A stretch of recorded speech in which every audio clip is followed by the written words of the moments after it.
Hi viewers, welcome to our channel. ప్రస్తుతం మనతో పాటు సీనియర్ జర్నలిస్ట్ దాము బాలా సార్ వారితో మాట్లాడదాం.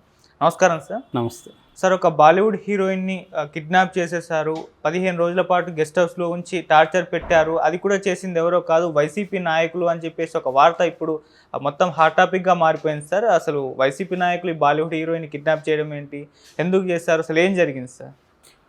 ఇది తెలుగుదేశం మీడియాలో ముఖ్యంగా ఆంధ్రజ్యోతి దీన్ని హైలైట్ చేసింది. దాని తర్వాత తెలుగుదేశం మీడియా హైలైట్ చేసింది. దాని తర్వాత విజయవాడ సిపి రాజశేఖర్ బాబు కూడా దీని మీద రియాక్ట్ అయ్యాడు.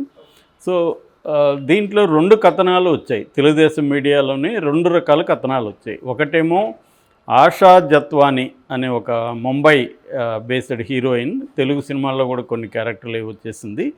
ఆ తర్వాత ఆమె ముంబైకి వెళ్ళిపోయి ముంబైలో కూడా టీవీ సీరియల్స్లో చేసుకుంటుంది. ఆమెకు ఒక వైసీపీ రాజకీయ నాయకుడు కొడుకుకి అఫైర్ ఉంది. అతను పెళ్లి చేసుకుంటాను ఆమెకు హామీ ఇచ్చాడు, తర్వాత వదిలేశాడు. దాంతో ఆమె ఇతన్ని బెదిరించడం మొదలుపెట్టింది, కేసు పెడతాను అని చెప్పి. దాంతో ఇక్కడ విజయవాడ పోలీసుల సహాయంతో వాళ్ళని పిలిపించి 18 రోజులు VTPS అనే ఒక గెస్ట్ హౌస్లో, ఇబ్రహీంపట్నంలో ఉంటుంది, ఈ గెస్ట్ హౌస్లో పెట్టి ఆమెను వాళ్ళ ఫ్యామిలీ మెంబర్స్ని టార్చర్ పెట్టారు. తర్వాత వాళ్ళు 5 కోట్లు అమ్మాయి వాళ్ళు డిమాండ్ చేశారని చెప్తున్నారు. 5 కోట్లు మేము ఇవ్వలేము అని చెప్పి వాళ్ళని తీసుకొచ్చి టార్చర్ పెట్టి, అప్పటికి కూడా వాళ్ళు సరెండర్ కాకపోతే వాళ్ళ మీద లోకల్గా ఎవరో ఒక ఫేక్ అతను ఇచ్చిన కేసును బేస్ చేసుకొని 5 లక్షలకి చీటింగ్ కేసు పెట్టి జైలుకి పంపిస్తామని బెదిరించేసరికి ఇంకా వాళ్ళు దారికి వచ్చి విత్డ్రా చేసుకొని వెళ్ళిపోయారు అనేది కథనం. ఇది ఒక కథనం. రెండవ కథనం ఏమని చెప్తుందంటే, ఇది రాజకీయ నాయకుడు కాదు, ఒక ఇండస్ట్రియలిస్ట్ కొడుకు, ఆమెతో అఫైర్ ఉంది, సేమ్ మిగతా అంతా సేమ్ స్టోరీ. కానీ చేసింది ఇండస్ట్రియలిస్ట్ కొడుకు, బట్ అతనికి ఒక వైసీపీ అతనితో సంబంధాలు ఉన్నాయి. సో అతని ద్వారా మేనేజ్ చేశారు అనేది రెండో కథనం. తెలుగుదేశం మీడియాలోనే ఈ 2 కథనాలు వచ్చాయి. సో ఇందులో ఏది నిజం అనేది తెలియదు. అయితే సిపి రాజశేఖర్ స్పందించాడని మళ్ళీ ఆంధ్రజ్యోతి వాళ్ళు రాశారు. ఆయన ఏమంటారంటే, మాకు ఏ రకమైన కంప్లైంట్ లేదు, సో కంప్లైంట్ ఉంటే మేము చర్య తీసుకోగలము. అయితే ఆ గెస్ట్ హౌస్కి వెళ్ళి చెక్ చేసాము, రికార్డులు సరిగా లేవు, దాంతో మేము వాళ్ళ మీద చర్యలకైతే రెడీ అవుతున్నాము. బట్ ఈ కేసుకు సంబంధించి ఎటువంటి ఆధారాలు కూడా మా దగ్గర లేవన్నారు. మరి మీడియాకి ఆధారాలు లేకుండా రాసిందా? ఆధారాలు ఉన్నప్పుడు మీడియా ఇవ్వచ్చు కదా వాళ్ళకి. సో అంటే ఏదో ఒక లీక్ అయినట్టుగా ఉంది కేసు. మీడియా దగ్గర కూడా అంతకంటే ఆధారాలు ఉన్నట్లేదు. మామూలుగా ఇవాళ మీడియాకి ఆధారాలు ఏం అవసరం లేదు.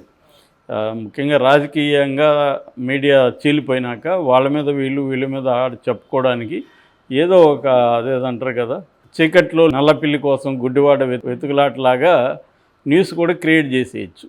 సో అలాగా ఇవాళ జరుగుతుంది. ఇదేంటంటే తెలుగుదేశం మీడియా కావచ్చు, తెలుగుదేశం నాయకులు కావచ్చు, వైసీపీలో ఒక్కొక్కరి ఈ చీకటి భాగవతాలనో లేకపోతే ఇంకోటనో ఒక్కొక్కటి కథనాల్ని ఈ 3 నెలలుగా వండి వారుస్తూ ఉన్నారు. ఫస్ట్ విజయసాయి రెడ్డి శాంతి అది అయిపోయింది.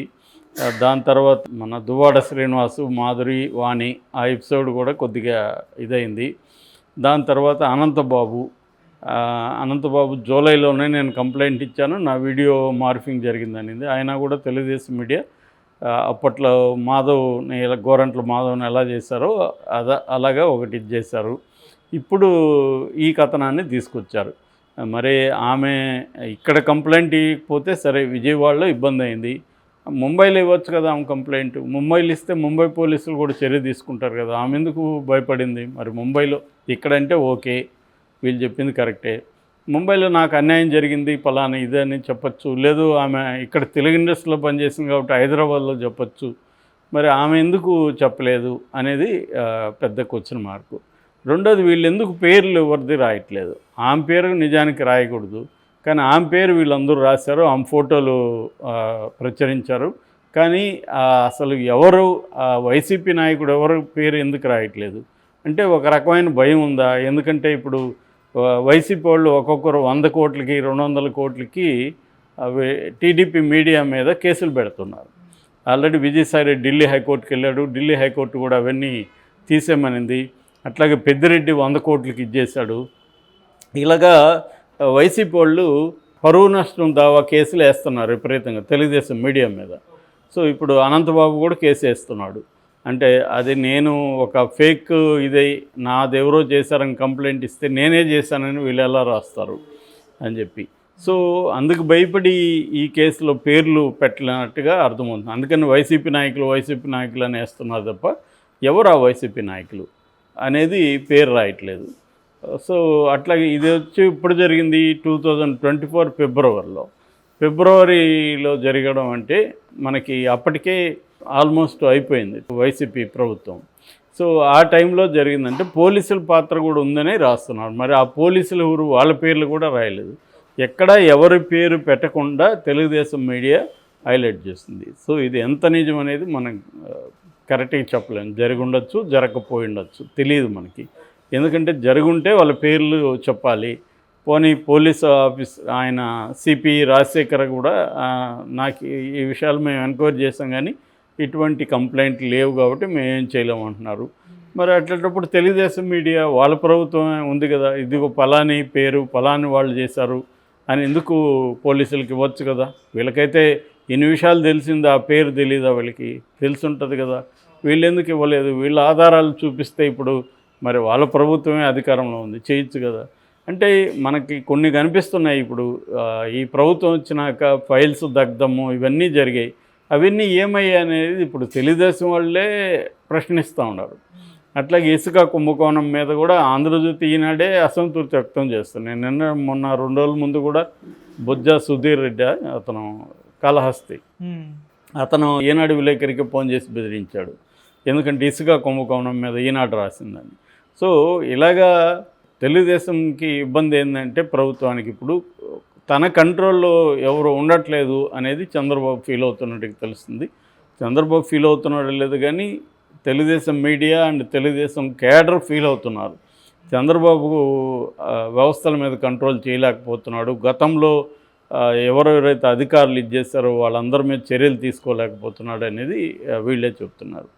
సో ఈ కాంటెక్స్ట్లో వీళ్ళకి ఇంకా మిగిలింది ఏంటంటే వైసీపీ అరాచకాలు ఇంకా బయటకు వస్తున్నాయి అని చెప్పడానికి ఈ కథనాల్ని తీస్తున్నారు. మరి అంటప్పుడు పేర్లు ఎందుకు చెప్పలేదు? పేర్లు చెప్పొచ్చు కదా. అంటే ఈ భయం ఉన్నట్టుగా కనబడుతుంది. ఇప్పుడు పేర్లు చెప్పారనుకో అది నిజమో కాదు తెలియదు. నిజం కాదనుకో వాళ్ళు కోర్టులకు వెళ్తూ ఉన్నారు, పరువు నష్టం వేస్తూ ఉన్నారు. సో అట్లాంటప్పుడు రేపొద్దున వీళ్ళకి ఇబ్బంది అవుతుంది. ఎందుకంటే వీళ్ళు ప్రూవ్ చేసే పరిస్థితి ఇదేమి ఉండదు. నిజంగా ఆ అమ్మాయి వచ్చి చెప్పగలిగితే, ఆ అమ్మాయి నిజంగా అన్యాయం జరిగిందని చెప్పగలిగితే అది కొంతవరకు ఉంటుంది. బాధితురాలు ఎవరు చెప్పలేదు. సో చెప్పకపోయినంత మాత్రాన నిజంగా జరుగుంటే దాని మీద చర్య తీసుకోవాలి ఖచ్చితంగా. కానీ మరి ఆధారాలు ఉండాలి కదా. పోలీసులకైనా చర్య తీసుకోవాలంటే ఆధారాలు ఉండాలి. మరి ఇప్పుడు వాళ్ళ పోలీసులే ఉన్నారు, వాళ్ళ ప్రభుత్వమే ఉంది. మరి ఎందుకు మీడియా చేయట్లేదంటే నాకు తెలిసి వీళ్ళ దగ్గర ఏమి కాంక్రీట్ ఆధారాలు ఉండవు, ఇచ్చినా కూడా ఏం జరగదు. అందువల్ల మీడియాలో హైప్ చేసి వదిలేస్తారన్నమాట.